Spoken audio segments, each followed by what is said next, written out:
ইমাম, মুয়াজ্জিন ও খাদেমদের সম্মানী দেয়া শুরু করেছে সরকার। একই সঙ্গে হিন্দু, বৌদ্ধ ও খ্রিস্টান ধর্মীয় উপাসনালয়ের দায়িত্বপ্রাপ্ত ব্যক্তিরাও এই সম্মানীর সুবিধার আওতায় আসছেন। রাজধানীর ওসমানী স্মৃতি মিলনায়তনে চলছে এই সম্মানী প্রদান কার্যক্রমের উদ্বোধন অনুষ্ঠান। আর কিছুক্ষণের মধ্যেই কার্যক্রমের উদ্বোধন করবেন প্রধানমন্ত্রী তারেক রহমান। দেশের ৪,৯০৮টি মসজিদের ইমাম, মুয়াজ্জিন ও খাদেমদের পরীক্ষামূলকভাবে এই সম্মানী দেবে সরকার। পাইলট প্রকল্পের আওতায় প্রতিটি মসজিদের জন্য ১০,০০০ টাকা বরাদ্দ রাখা হয়েছে।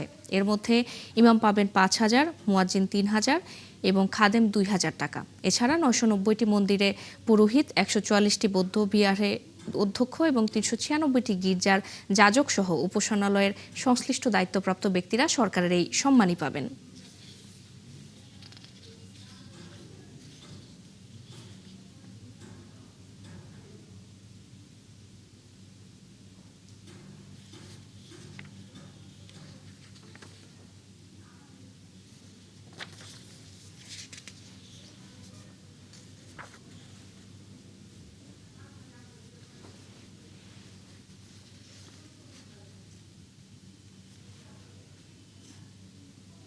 আসন্ন ঈদ উল ফিতর উপলক্ষে সড়ক ও রেলপথে ঘরমুখো মানুষের যাত্রা শুরু হয়েছে। গতকাল থেকেই বাড়ি ফিরছে মানুষ। আগামী বিক্রি হওয়া টিকিটের যাত্রীরা সকাল থেকে ভিড় করছেন কমলাপুর রেলওয়ে স্টেশনে। এখনও ঈদের ছুটি পুরোপুরি শুরু না হওয়ায় যাত্রী চাপ কম। নির্ধারিত সময়ে প্ল্যাটফর্ম থেকে ছেড়ে যাচ্ছে ট্রেন। সময়মতো ট্রেন ছাড়াই স্বস্তি প্রকাশ করেছেন যাত্রীরা। অপরদিকে সড়ক পথে খুব একটা ভিড় দেখা যায়নি। আগাম টিকিটে যাত্রীরা নির্বিঘ্নে বাড়ি ফিরছেন। যাত্রীদের নিরাপত্তা রেলওয়ে পুলিশ ছাড়াও নিয়মিত পুলিশ, হাইওয়ে পুলিশ, নৌ পুলিশ ও বিভিন্ন জেলার আইনশৃঙ্খলা রক্ষাকারী বাহিনী একযোগে কাজ করছে। এখন স্ট্যান্ডার্ড টিকিটটা পাওয়া যাচ্ছে, কিন্তু একটাই সমস্যা কি জানেন, অনলাইনে যে টিকিটগুলো ছাড়ছে, ঠিক আছে, ওই টিকিটগুলো আমরা পাই নাই। কাটার মতো সুযোগও আমাদের হয় নাই, সৌভাগ্যটাও হয় নাই।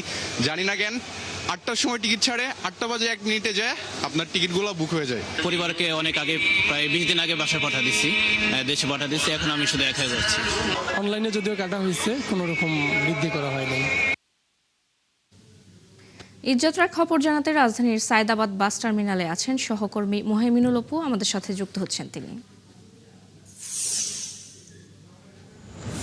অপু, সায়দাবাদে যাত্রীদের উপস্থিতি কেমন দেখছেন এবং সার্বিক পরিস্থিতি নিয়ে তাদের প্রতিক্রিয়া কি, এবং টার্মিনাল পরিদর্শনে মন্ত্রী যাবার কথা তিনি পৌঁছেছেন কিনা জানাবেন।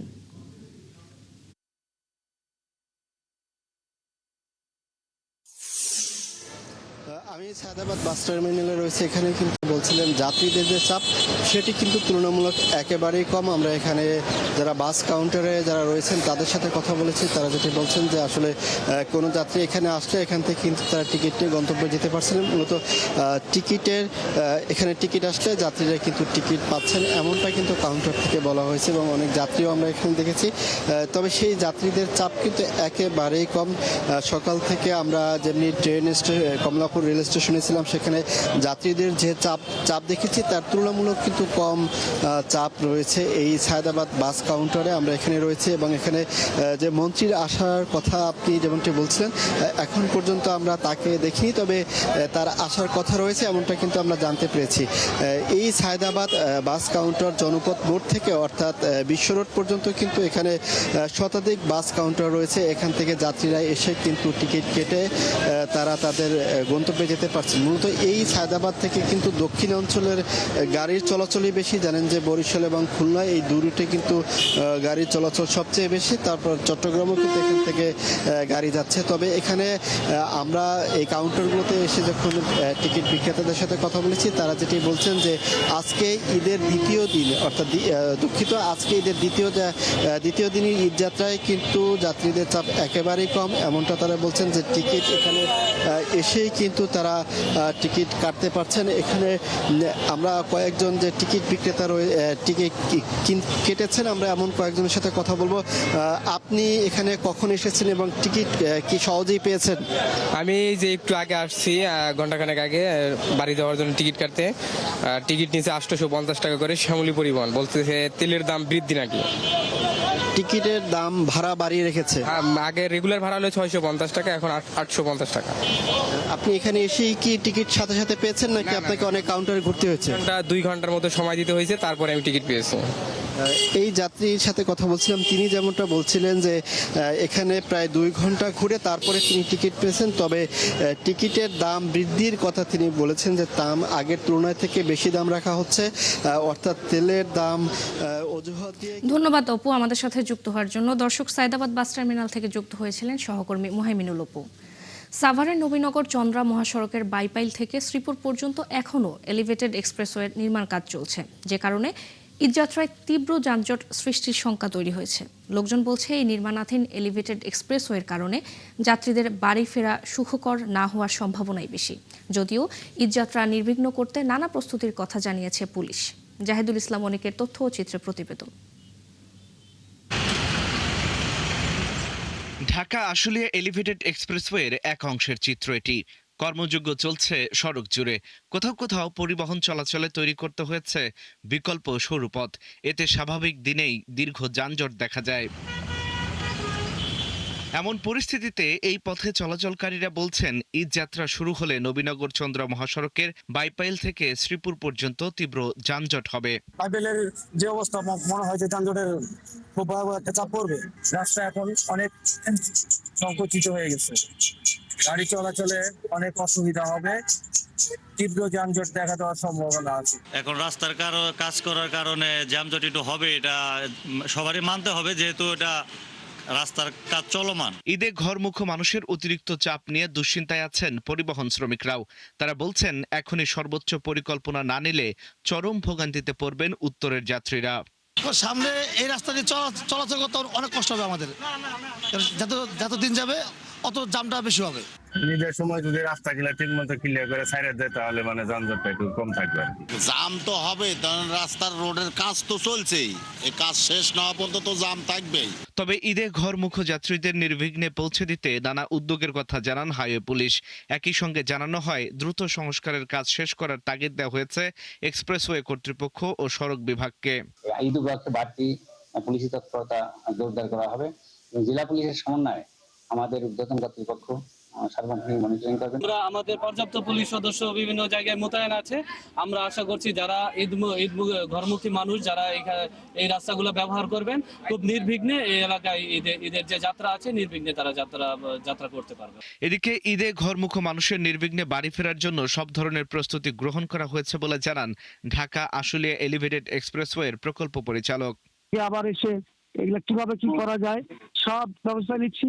ইনশাআল্লাহ আমরা গতবারের চাইতে এবারের ঈদ যাত্রা আরো কমফোর্টেবল করব ইনশাআল্লাহ। দপ্তরগুলোতে চিঠি চালাচালি সীমাবদ্ধ না রেখে সরেজমিনে সংস্কার চায় এই পথের যাত্রীরা। অন্যথায় সড়কে বাড়বে জটলা, ভোগান্তি পোহাবে উত্তরের লাখো যাত্রী। আল ইমরান, ৭১। ঈদের বাকি আর মাত্র সপ্তাহ খানেক, অথচ এখনও জরাজীর্ণ পাটুরিয়া ফেরিঘাট। ঘাটের অ্যাপ্রোচ সড়কগুলো অতিরিক্ত খাড়া থাকার কারণে যানবাহন ওঠানামায় চরম ভোগান্তি হচ্ছে। ঈদযাত্রায় যানবাহনের অতিরিক্ত চাপ বাড়লে ফেরি পারাপারে দুর্ভোগ বাড়ার শঙ্কা করছেন যাত্রী ও যানবাহন চালকরা। তবে প্রশাসন বলছে, ঈদযাত্রা নির্বিঘ্ন করতে ঘাট সংস্কারের কাজ করা হচ্ছে। মানিকগঞ্জ থেকে আরও জানাচ্ছেন মনিরুল ইসলাম মিহির। পাটুরিয়া ফেরিঘাটের সংযোগ সড়কগুলো অতিরিক্ত খাড়া থাকার কারণে যানবাহন ফেরি থেকে উপরে উঠতে গিয়ে প্রতিদিনই বিকল হয়ে পড়ে। রেকার দিয়ে দীর্ঘ সময় ধরে বিকল যানবাহনকে টেনে তোলা হয়। ঘাট এলাকায় তৈরি হয় যানজট। এভাবে যদি ঘাট রিপেয়ার না করা হয়, প্রতিনিয়ত মনে করবেন যে যানজট লেগেই থাকবে। এই ঘাট কি ঘাট করছে দেখেন, ঘাটটা তো আপনি উপর থেকে একটু সুলিং করে আনতো। আজকে দেখেন ঘাটে যেভাবে গাড়ি নামে অনেক রিক্স নিয়ে আনলোড হবে ফেরি থেকে, উঠতে গেলে তা আবার ব্যাগে চলে আসতেছে। রাস্তা যদি ঠিক হয় তাহলে এই গাড়িগুলো সুন্দর মতন পার হতে পারবে। ওখানে প্রচুর জ্যাম, ঢুকতে পারি নাই। পরে 5 নাম্বার দিয়ে এসে আবার এইখানে এসে জ্যামে আটকে আছে। ভুক্তভোগীরা জানান, প্রতিদিনই কোনো না কোনো যানবাহন সংযোগ সড়কে আটকে পড়ে। তখন নদী থেকে উপরে যখন উঠি, আপনার এই অনেক খারাপ আমাদের ওভারমালের গাড়ি, লোড গাড়ি, ওই সামনে যদি কোনো ছোট প্রাইভেট কার বা কোনো পিক আপ যদি উঠতে না পারে, তখন আমরা আর উঠতে পারি না। আর এর কাজের কোনো সংশোধন করছে না, খালি গাড়ি ভেঙে যাচ্ছে, উঠতে পারে না, দেখেন কি অবস্থায় গাড়ি উঠে পরিমাণ খারাপ হয়েছে যে ওই মাঝপথে গিয়ে গাড়ি আর উঠতে চায় না, এমনি হালকা গাড়ি যাইতে গিয়ে তাই কষ্ট হয়ে যাচ্ছে। প্রতিদিন নিতে গাড়ি বাস্তা চাষ করতে নতুন বাস্তা আছে না, যে গাড়ি আসলে নতুন বাস্তা আছে। বিআইডব্লিউটিসির কর্মকর্তারা বলেন, নদীতে পানির স্তর নিচে নেমে যাওয়ায় পন্টুনগুলোকেও নিচে নামাতে হয়েছে। সংযোগ সড়কের ঢাল কমানোর জন্য বিআইডব্লিউটিএ কর্তৃপক্ষকে জানানো হয়েছে। আমরা এই ঘাটগুলো আরও যাতে ভালো স্মুথলি করতে হয়, সেজন্য আমরা টিএর সাথে আবারও কথা বলেছি, তাদেরকে আসতে বলছি, তারা এসে দেখতেছে যে কীভাবে এটাকে আরও স্মুথভাবে অপারেশন করতে পারি, সেগুলো কি করা যাবে দেখতে। বিআইডব্লিউটিএ কর্তৃপক্ষ ক্যামেরার সামনে কোনো কথা বলতে রাজি হননি। তবে জেলা প্রশাসক জানান, ঈদ যাত্রায় অতিরিক্ত চাপ বাড়ার আগেই ঘাটের সুরক্ষায় কার্যকরী ব্যবস্থা নিতে বলা হয়েছে। রোডস, ইউনো, লঞ্চের কর্তৃপক্ষ এবং যে ঘাট কর্তৃপক্ষ সবাই একসাথে কাজ করছে। আশা করছি যে ঈদের সময় সমস্যা হবে না, আমরা ম্যানেজ করতে পারবো। ঈদ উপলক্ষে পাটুরিয়া দৌলতদিয়া নৌপথে দক্ষিণ পশ্চিমাঞ্চলের 21 জেলার যাত্রী ও যানবাহনের চাপ বাড়ে বহুগুণ। এই নৌরুটে বর্তমানে 12টি ফেরি চলাচল করছে। মনিরুল ইসলাম মিহির, 71, মানিকগঞ্জ। ঈদযাত্রায় ঢাকা চট্টগ্রাম মহাসড়ক অন্যতম গুরুত্বপূর্ণ রুট। ঢাকা থেকে এই রুট দিয়ে দেশের বিশাল অংশের যাত্রীরা যাতায়াত করে। মহাসড়কটির সার্বিক পরিস্থিতি জানাতে কুমিল্লা থেকে যুক্ত হচ্ছেন সহকর্মী কাজী এনামুল হক। এনামুল, ঈদযাত্রায় ঢাকা চট্টগ্রাম মহাসড়কে কোনো ভোগান্তির আশঙ্কা আছে কিনা, যাত্রী এবং চালকরা কি বলছে?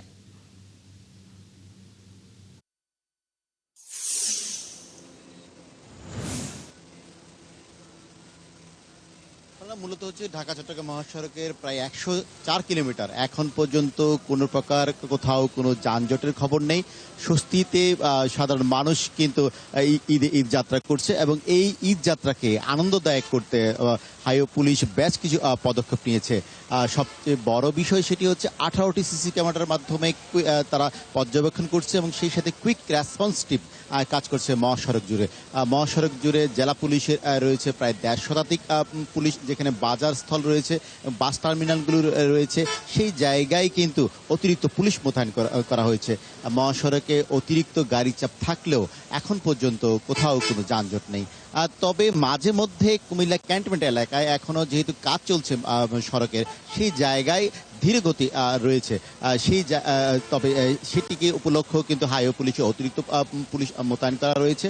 তবে বাস যাত্রীরা বলছেন ঈদের আগের 3 দিন যেন আগের মতো পণ্য পরিবহনগুলো, ট্রলি, ট্রাকগুলো বন্ধ করে দেওয়া হয়, তাহলে ঈদের যে বাড়তি যে চাপ যেটি হবে সেটি অনেকটাই স্বস্তিদায়ক হবে বলে বলছেন কিন্তু বাস চালকরা। তো বাস মালিক সমিতি এবং যাত্রী বেশ কয়েকজনের সাথে কথা হয়েছে, তারা কিন্তু 71কে জানিয়েছেন যে যেখানে সেখানে যাত্রীদের ওঠানামার যে প্রবণতাটা সেটি যদি বন্ধ হয় এবং যেখানে সেখানে বাস থামিয়ে দেওয়া সেটি বন্ধ করার জন্য কার্যকর পদক্ষেপ যেন হাইওয়ে পুলিশ নেয়, সেই বিষয়টির কথা কিন্তু বাস মালিক, বাস চালক এবং যাত্রীরাও কিন্তু বলছে। তবে এখন পর্যন্ত বলা যায় যে ঢাকা চট্টগ্রাম মহাসড়কের ঈদ যে যাত্রাটি অনেকটি বেশি স্বস্তিদায়ক এবং আনন্দদায়ক হবে এবং সেই জন্যে কিন্তু প্রশাসন কাজ করছেন এবং হাইওয়ে পুলিশ বারবারে বলছেন যে গত বছরের ন্যায় এবারও ঈদ যাত্রাটি একটি আনন্দদায়ক এবং স্বস্তিদায়ক হবে। তার জন্য ধন্যবাদ এনামুল আমাদের সাথে যুক্ত হওয়ার জন্য। দর্শক, কুমিল্লা থেকে যুক্ত হয়েছিলেন সহকর্মী এনামুল হক। এভারকেয়ার হাসপাতালের নিবিড় পর্যবেক্ষণ কেন্দ্রে চলছে বিএনপির স্থায়ী কমিটির সদস্য মির্জা আব্বাসের চিকিৎসা। গতরাতে মস্তিষ্কে 2 দফা অস্ত্রোপচার করা হয়। তার অস্ত্রোপচার সফল হয়েছে বলে জানান কর্তব্যরত চিকিৎসকরা। এই মুহূর্তে তার শারীরিক অবস্থার খবরাখবর রাখছেন সহকর্মী মাহিলা ইসলাম, এভারকেয়ার থেকে যুক্ত হচ্ছেন আমাদের সাথে।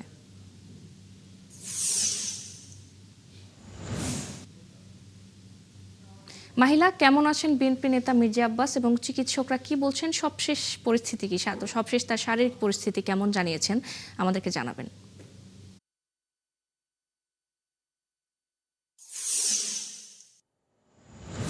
ফারজানা, আপনাকে ধন্যবাদ।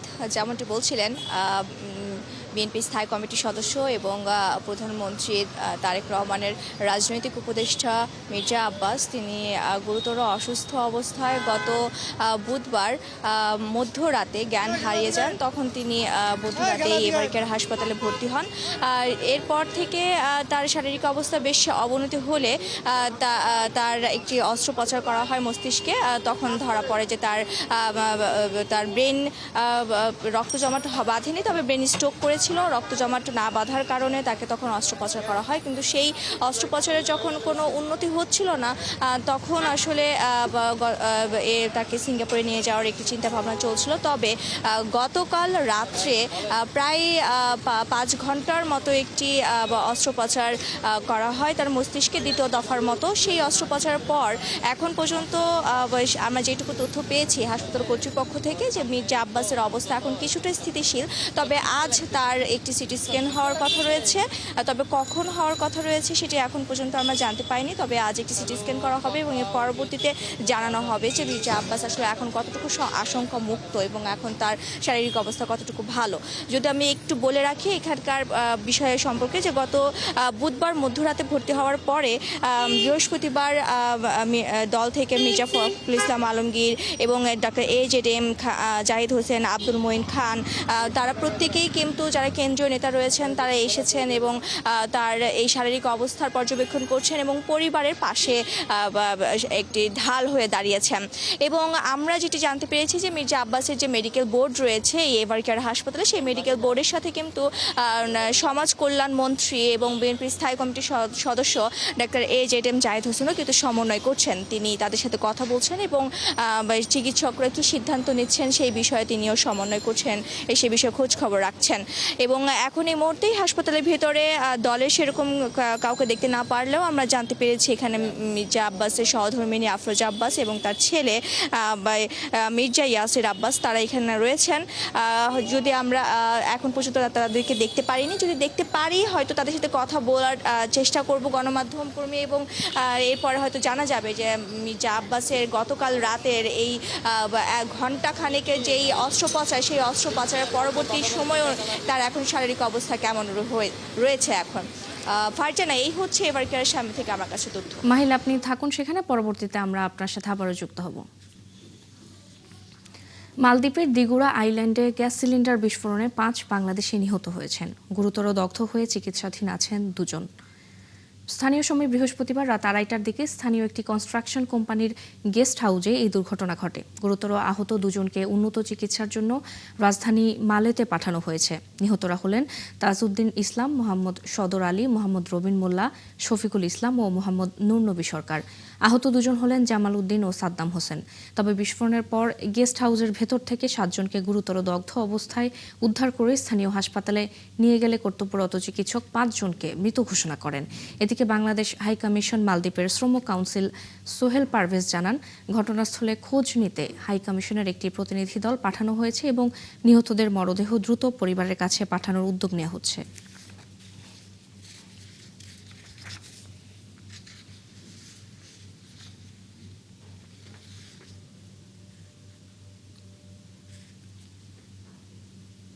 মালদ্বীপের দিগুড়া আইল্যান্ডে বৃহস্পতিবার গ্যাস সিলিন্ডার বিস্ফোরণে নিহত 5 বাংলাদেশের একজনের বাড়ি লক্ষ্মীপুরে। নিহত সজীবের রয়েছে 4 মাসের শিশু সন্তান। লক্ষ্মীপুরের চন্দ্রগঞ্জে সজীবের বাড়িতে গিয়ে দেখা যায় স্বজনদের কান্না আর আহাজারিতে ভারী হয়ে ওঠে পুরো এলাকা। ছোট্ট একটি ঘরে কোলে 4 মাস বয়সী কন্যা সন্তান নিয়ে নির্বাক বসে আছেন স্ত্রী অনন্তী বেগম। স্বামীর মৃত্যুর খবর শুনে বারবার জ্ঞান হারাচ্ছেন তিনি। নিহত তাজউদ্দিন সজীব লক্ষ্মীপুর জেলার চন্দ্রগঞ্জ থানার হাজিরপাড়া ইউনিয়নের 1 নম্বর ওয়ার্ডের কাচারিবাড়ি এলাকার বাসিন্দা। সংসারের হাল ধরতে মাত্র 6 মাস আগে মালদ্বীপে পাড়ি জমিয়েছিলেন। পরিবার সূত্রে জানা যায় বিদেশে যেতে প্রায় 5 লাখ টাকা খরচ হয়েছিল। অনেক কষ্ট করে জমি বন্ধক রেখে সেই টাকা জোগাড় করেছিল পরিবার। বিদেশে গিয়ে 3 মাসে প্রায় 1,20,000 টাকা বাড়িতে পাঠিয়েছিলেন সজীব। সেই টাকা দিয়েই কোনো মতে চলছিল সংসার। কিন্তু হঠাৎ দুর্ঘটনায় তার মৃত্যুতে ভেঙে পড়ে পুরো পরিবার। 5-6 মাস আগে সে মালদ্বীপ প্রবাসে যায়। সে আসলে এই ফ্যামিলির একমাত্র উপার্জনকারী।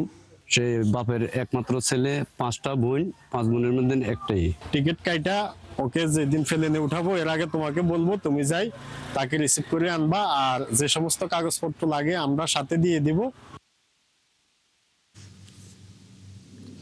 আশুলিয়ায় পরিবহনের সময় চলন্ত গাড়িতে পুড়ে গেছে একটি কুরিয়ার সার্ভিসের মালামাল। ফায়ার সার্ভিসের 3টি ইউনিটের চেষ্টায় প্রায় 1 ঘন্টা পর নিয়ন্ত্রণে আসে আগুন। তবে এ ঘটনায় কোনো হতাহত হয়নি।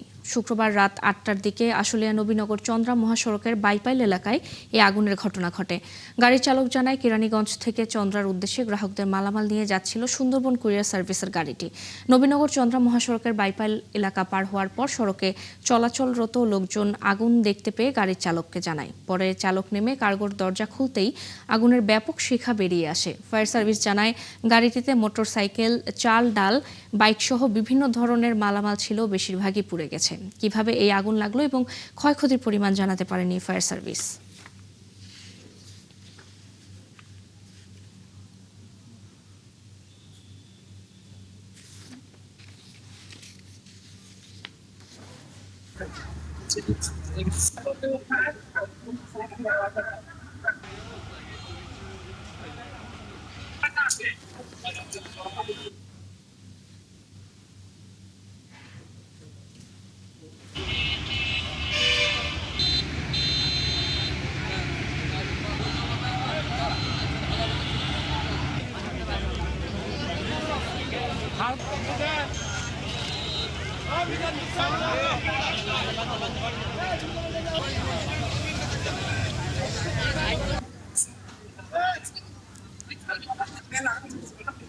এবার বইমেলার খবর।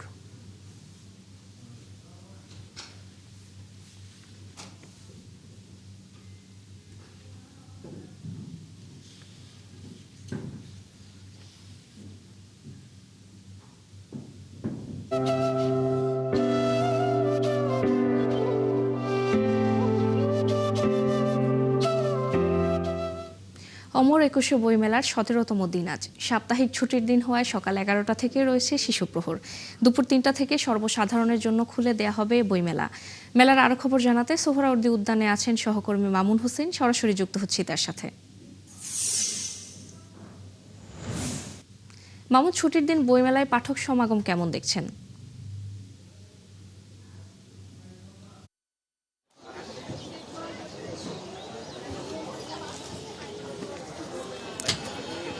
ফারজানা, ফেব্রুয়ারির বইমেলা মানেই কিন্তু বইপ্রেমীদের মিলন মেলা। বিশেষ করে শিশু প্রহরে সোহরাওয়ার্দী উদ্যানে কিন্তু সকাল থেকেই শিশু যারা রয়েছে, অভিভাবকরা তাদের ছেলে মেয়েদের, ছোট ছোট ছেলে মেয়েদের নিয়ে কিন্তু তারা বইমেলাতে প্রবেশ করছেন।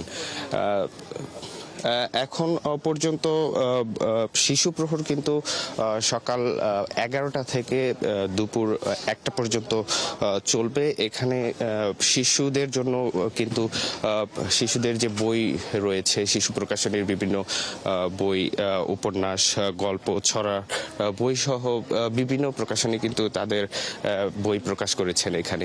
এছাড়া শিশুদের জন্য কিন্তু এখানে বিভিন্ন রকমের শো আয়োজন করা হয়েছে, যেমন পাপেট শো, বায়োস্কোপ। এছাড়া আমরা বাংলা একাডেমিতে আমরা দেখতে পেয়েছি সেখানে চিত্রাঙ্কন প্রতিযোগিতা, কবিতা আবৃত্তি সহ বিভিন্ন ধরনের আয়োজন কিন্তু বাংলা একাডেমির পক্ষ থেকে শিশুদের জন্য এই এবারের বইমেলাতে রাখা হয়েছে। এছাড়া আমরা অভিভাবকদের সাথে কথা বলেছি, তারা আমাদেরকে যেটি জানিয়েছেন যে শিশুদেরকে বইয়ের সাথে পরিচয় করিয়ে দেওয়ার জন্যই কিন্তু তারা তাদের যে ছোট ছোট ছেলে মেয়ে রয়েছে তাদেরকে কিন্তু এই মেলাতে নিয়ে আসছেন, বইয়ের সাথে পরিচয় করিয়ে দিচ্ছেন। এছাড়া তারা আমাদেরকে আরো যেটি জানিয়েছেন যে শিশুদেরকে ফোন থেকে দূরে রাখার জন্য কিন্তু এই ধরনের বই মেলাতে শিশু যারা রয়েছে তাদেরকে কিন্তু তারা এই মেলাতে নিয়ে আসছেন, বইয়ের সাথে পরিচয় করিয়ে দিচ্ছেন। আমরা প্রকাশক বা এখানে যারা বই বিক্রেতা রয়েছে তাদের সাথে কথা বলেছি, তারা আমাদেরকে বলেছেন যে এবারের বই মেলাতে কিন্তু বই বিক্রির হার অনেকটাই কম। এছাড়া আর আমাদেরকে আরো যেটি যারা কিছু প্রকাশনী রয়েছে তারা কিন্তু আমাদেরকে বলছে তাদের বই বিক্রি হচ্ছে, যারা পাঠক রয়েছে তারা কিন্তু তাদের বই নিয়ে এখান থেকে কিনে তারা যাচ্ছেন। তো এখন পর্যন্ত আমরা শিশু প্রহরে ধন্যবাদ মামুন আমাদের সাথে যুক্ত হওয়ার জন্য। দর্শক, বইমেলা থেকে খবর জানাচ্ছিলেন সহকর্মী মামুন হোসেন। দর্শক, চলছে সংবাদ সংযোগ। সরাসরি সংবাদ ও অনুষ্ঠান দেখতে চোখ রাখুন ৭১ ফেসবুক পেজে এবং সাবস্ক্রাইব করুন ৭১ ইউটিউব চ্যানেল। ৭১ সাথেই থাকুন।